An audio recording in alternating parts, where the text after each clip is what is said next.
Welcome back to Whispers and Wonders. Settle in, take a slow breath, and come with us from the mountain throne into a quieter, older place, a hall of stone and candlelight where the Hierophant waits. Let's trace the path so far.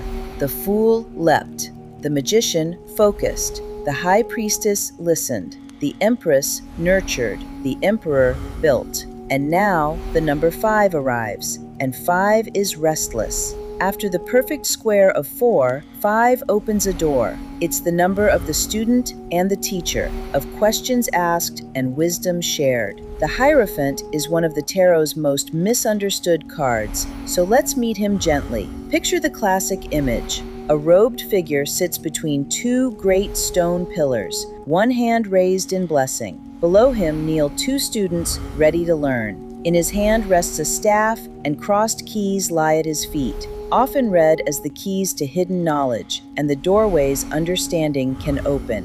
Where the high priestess kept her wisdom behind a veil, silent and inward, the Hierophant speaks his aloud. He is the keeper of tradition, the one who hands down what has been learned so no one has to start from nothing. That's the heart of this card. The Hierophant is the teacher, the mentor, the tradition, the shared belief. He represents the wisdom that comes not from within, but from those who walked the path before us. Upright, the Hierophant invites you to learn from something established, a teacher, a tradition, a practice with roots. He appears when there's value in the tried and true, in study, in mentorship, in belonging to something larger than yourself.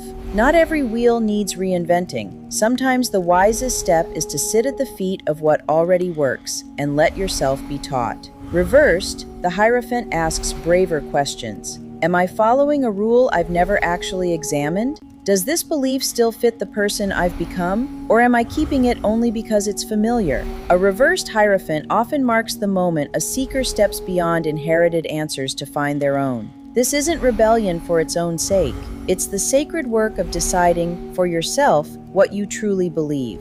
In everyday life, the Hierophant can look like signing up for the class you've been circling, finding a mentor, honoring a family ritual, or lovingly retiring one that no longer fits, returning to a spiritual practice, or being the steady one who teaches someone else what you've learned. Every exchange of real wisdom carries his presence. So here's a question to hold gently. Whose teaching shaped you? And which of those lessons do you want to carry forward? And which are you ready to set down? When you're ready, open your journal and try this prompt. What belief or tradition has guided my life so far? And does it still feel true to who I am becoming? The Hierophant teaches a balance worth keeping. We are not meant to figure out everything alone. We inherit a great deal of wisdom, and that's a gift. But we're also meant to make that wisdom our own, to question it, live it, and one day pass on only what still rings true. Learn deeply, then decide freely. Thank you for sharing this thoughtful moment with us. If this reflection spoke to you, tell us in the comments about a teacher or lesson that changed you.